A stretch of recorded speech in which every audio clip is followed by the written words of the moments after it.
Assalamualaikum warahmatullahi wabarakatuh. Perkenalkan, nama saya Yusuf Rahmana Siddiqui, NIM 121700058. Saya dari kelas A. Saya akan mempresentasikan tentang tugas besar sistematik pasok atau supply chain management tentang pengelolaan persediaan pada supply chain yang diampu oleh Bapak Insinyur Irwan Sujanto MT. Nah, masuk pada pengertian persediaan. Nah, apa sih persediaan itu? Menurut Pristono pada tahun 2009, persediaan adalah barang-barang yang disimpan untuk digunakan atau dijual pada masa yang akan datang. Kemudian, menurut Sartono pada tahun 2010, persediaan umumnya merupakan salah satu jenis aktiva lancar yang jumlahnya cukup besar dalam suatu perusahaan tersebut.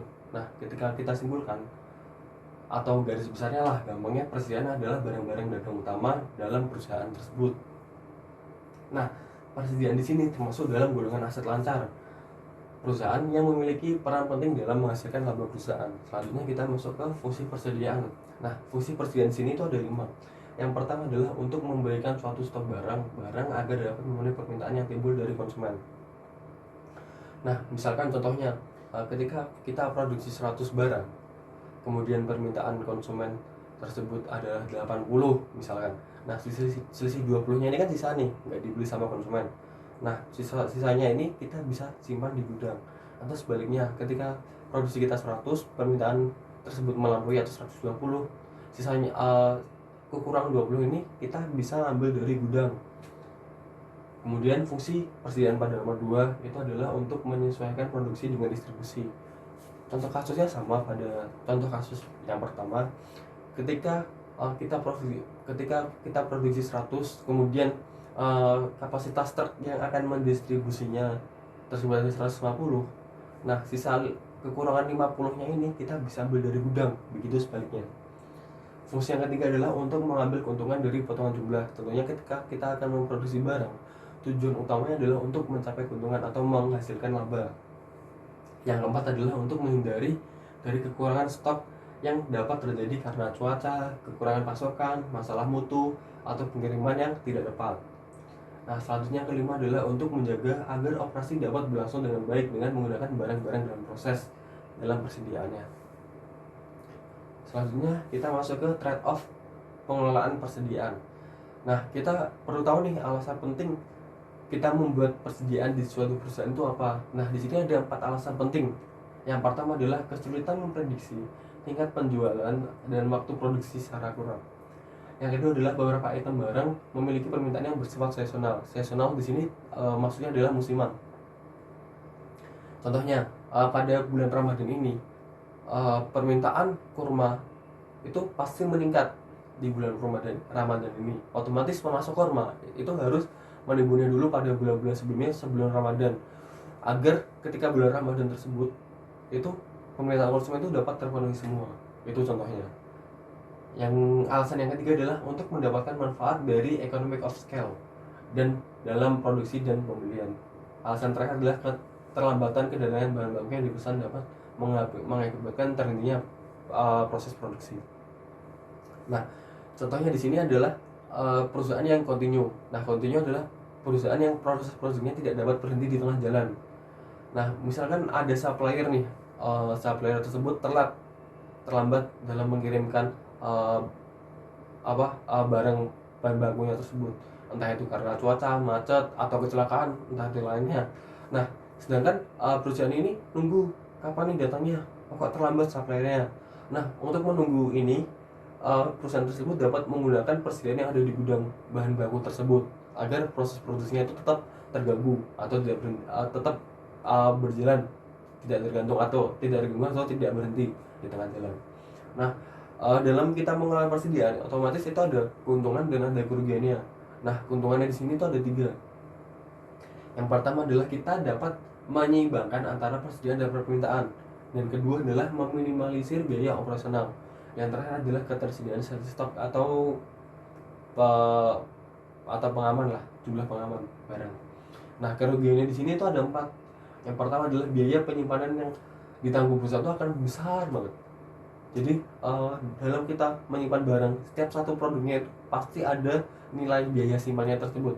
Entah itu untuk maintenance, entah itu untuk yang lainnya. Nah, semua biaya tersebut itu ditanggung oleh perusahaan. Kerugian yang kedua adalah perusahaan harus mempersiapkan dana yang cukup besar untuk mengadakan pembelian bahan. Nah, ini biaya-biaya ini yang besar ini ditanggung semuanya oleh perusahaan.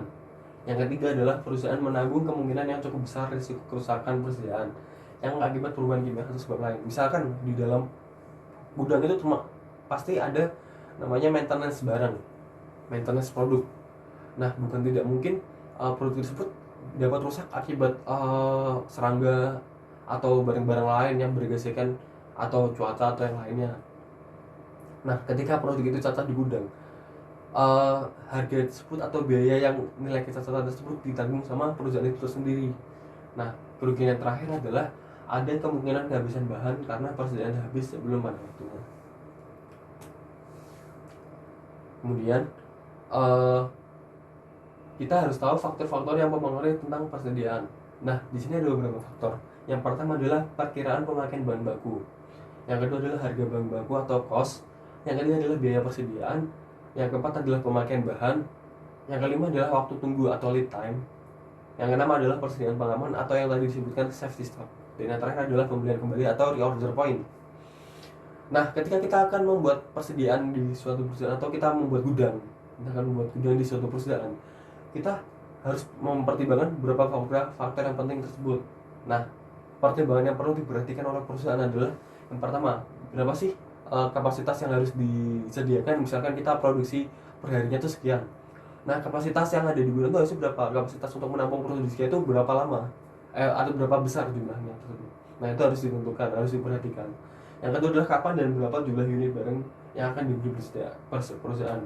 Yang terakhir adalah kapan perusahaan yang bersangkutan akan mengadakan pembelian kembali atau reorder point. Nah, selanjutnya kita masuk ke alat ukur persediaan.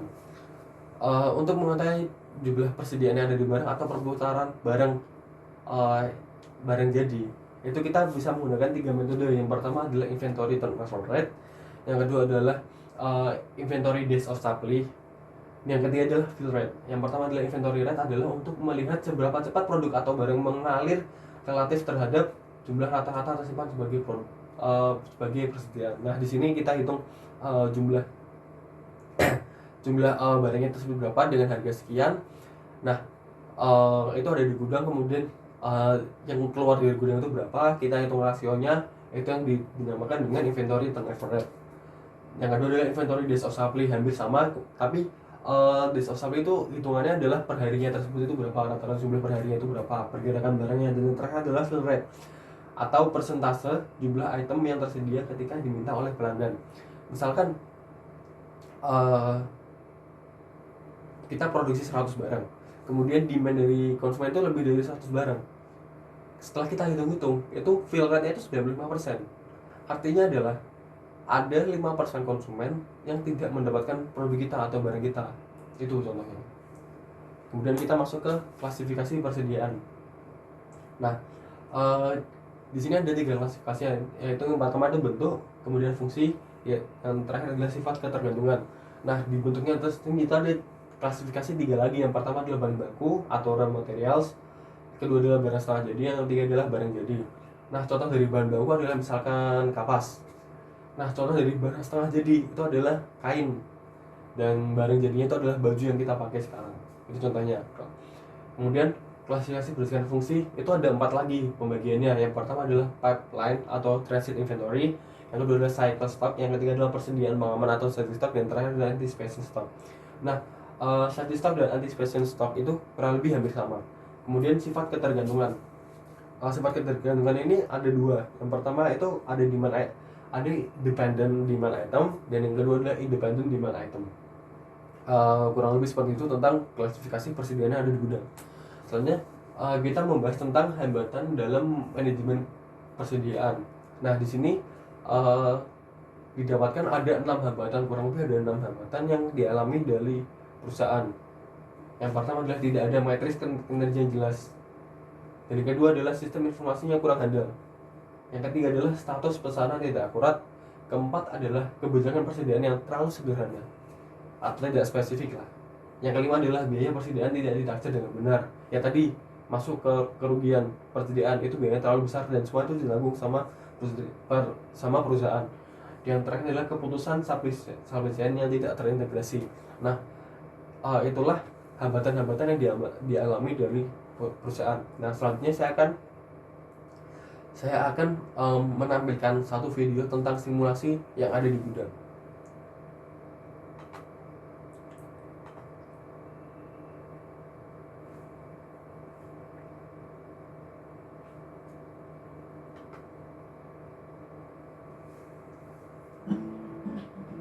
Nah, ini adalah video yang saya akan tampilkan.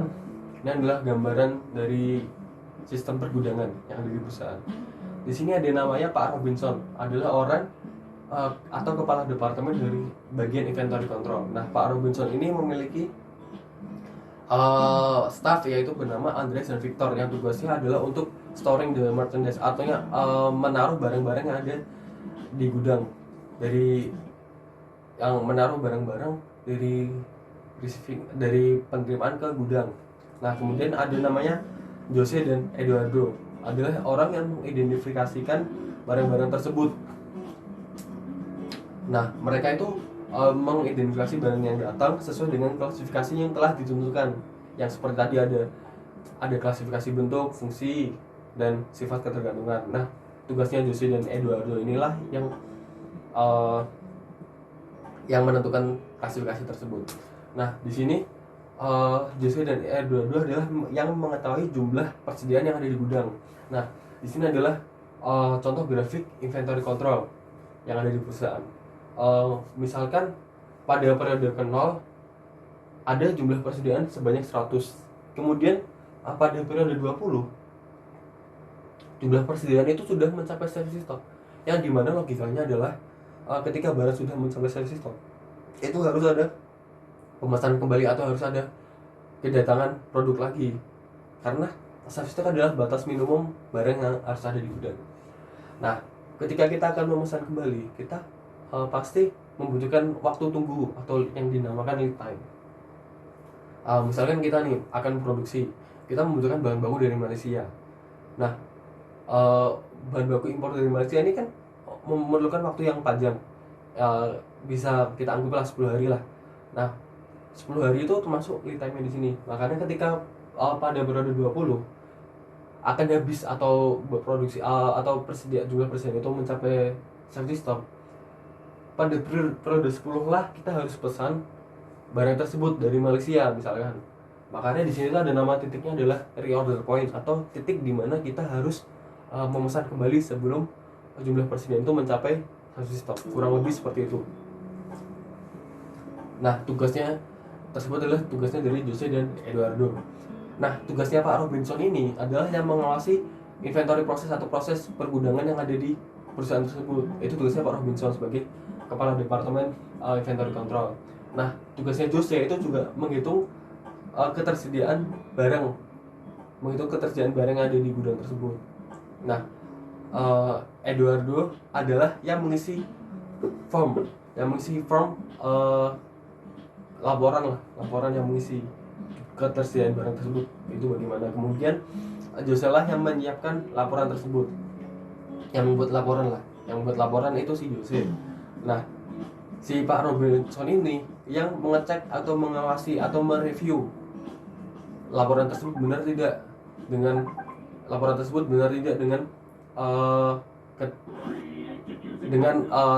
yang ada di gudang, kurang lebih seperti itu. Terima kasih atas waktunya. Kurang lebihnya mohon maaf. Saya Yusri Rahman Asidiki, mohon pamit undur diri. Wassalamualaikum warahmatullahi wabarakatuh.